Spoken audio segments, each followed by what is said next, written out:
He's Chris Long. How are you, Chris?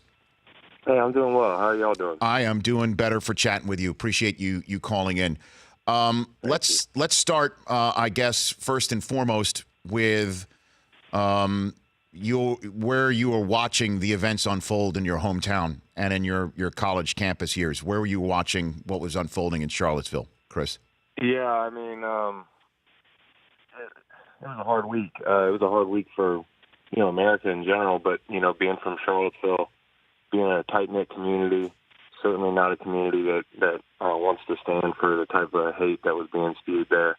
I think anybody that played at Virginia or grew up in Charlottesville or lives in Charlottesville currently was pretty disturbed by that. And, for me being in training camp, I couldn't be there to support the wonderful collection of people from in town, from out of town that were defending, our fellow Americans and, the town of Charlottesville. So I had to kind of watch TV, check the news from time to time during breaks in my meetings. And, after camp finishes up at 8 or 9 o'clock, try to catch up on what went down that day. And, just was left feeling just kind of angry and helpless. And I think everybody from my neck of the woods feels that way. And hopefully Americans feel that way. And gives you a little idea now it might feel sometimes to be the subject of that hate. Well, I mean, your dad gave voice to that earlier this week when he was on here saying that he and your mom handpicked Charlottesville as a place to raise you and your siblings, and how difficult it is that this name of the city is now associated with the violence that took place last week, just for the mere fact that this is where the fascists and neo-Nazis chose to show their faces in the 21st century, Chris. And, what was it like growing up there? Well, it's a great town. It's home for me still. It's where I plan on raising a family.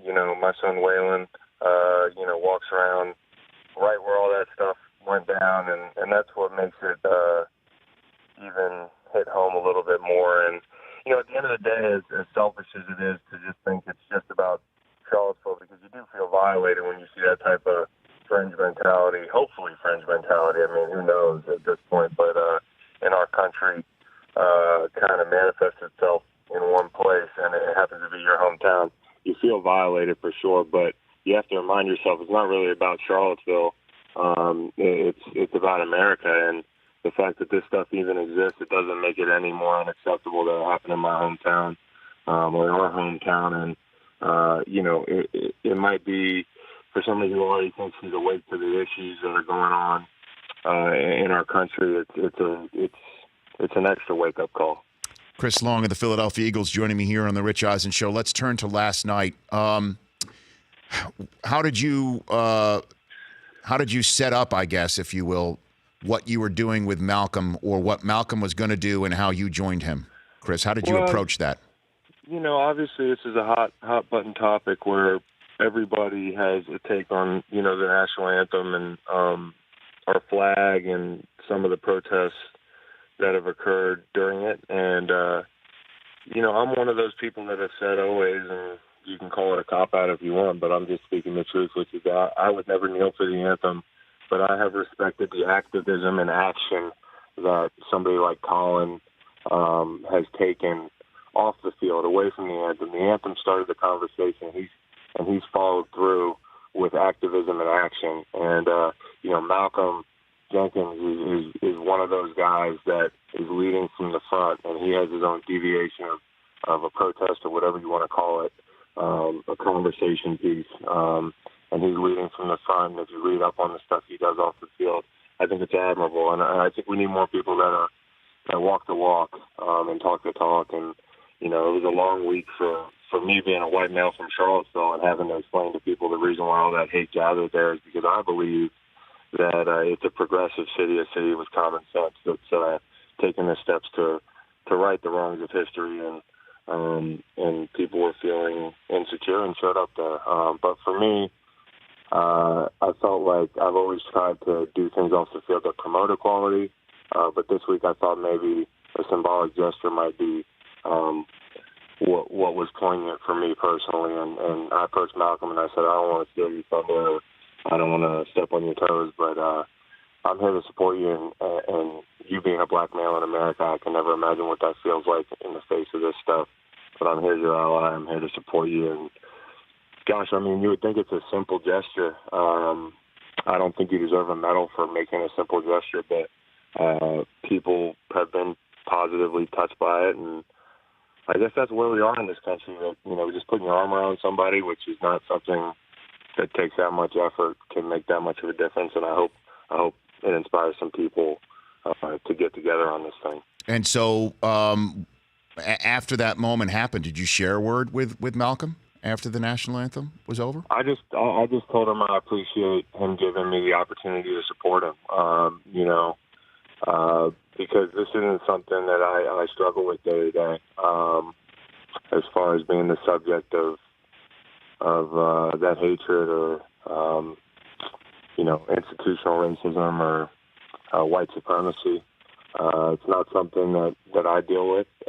So allowing me to win my support as a peer, that meant something, and I just thanked him, and he thanked me. And I've only known Malcolm a couple months now, and certainly, we're not best of friends, but we're teammates, and we're developing a friendship. Having joined a new team, and I think that's what being on a team is about: is hearing each other's viewpoints, and these conversations are important. And I wish everybody, I said it before, it's cliche, but I wish everybody could be on a team because you do get to hear each other out. And I'm excited to see Malcolm lead from the front, even more so in person here as a member of the Eagles. Couple more minutes left here with Chris Long of the Philadelphia Eagles. What do you say to those in the stick to sports world where you are a football player and people are tuning in to watch you play football and be entertained by those skills and don't want this conversation part of their escapism watching football? Chris, what do you say to those folks? Well, I mean, fans have demanded to see more of their athletes, right? I mean, that's where we are in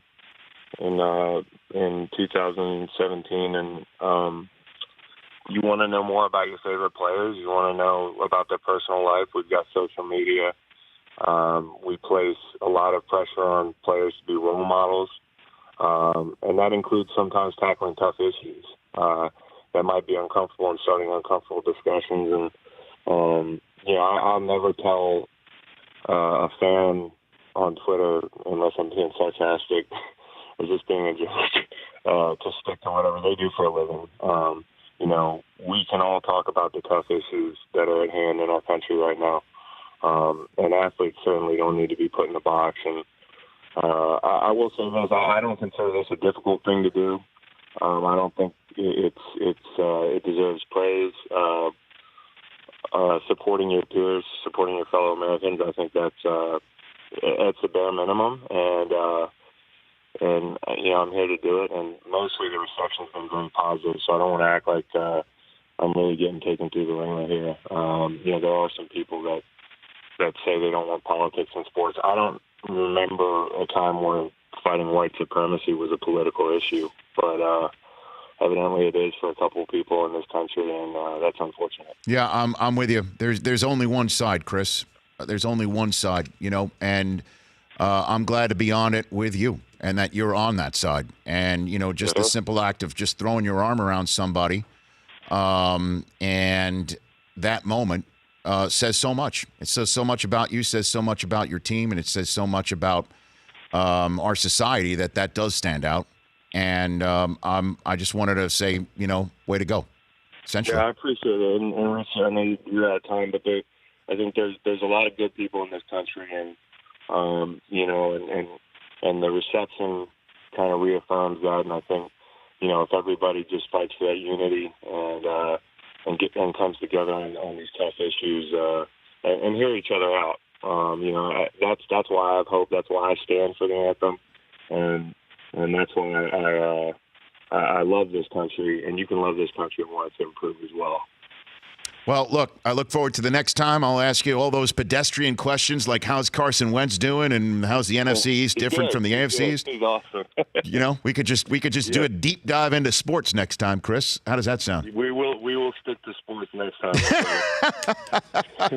Take care of yourself, Chris. Really always Thanks enjoyed talking to you. You got it. That's it. You bet. That's Chris Long at Joel91 on Twitter. The Rich Eisen Show, weekdays at noon Eastern on radio stations across the country and audience. If you like that, please download our app. There's lots of fun things there other than just more of the videos you just saw. You can call us from the app. You can email us from the app. Just download it. Trust me, you'll enjoy it.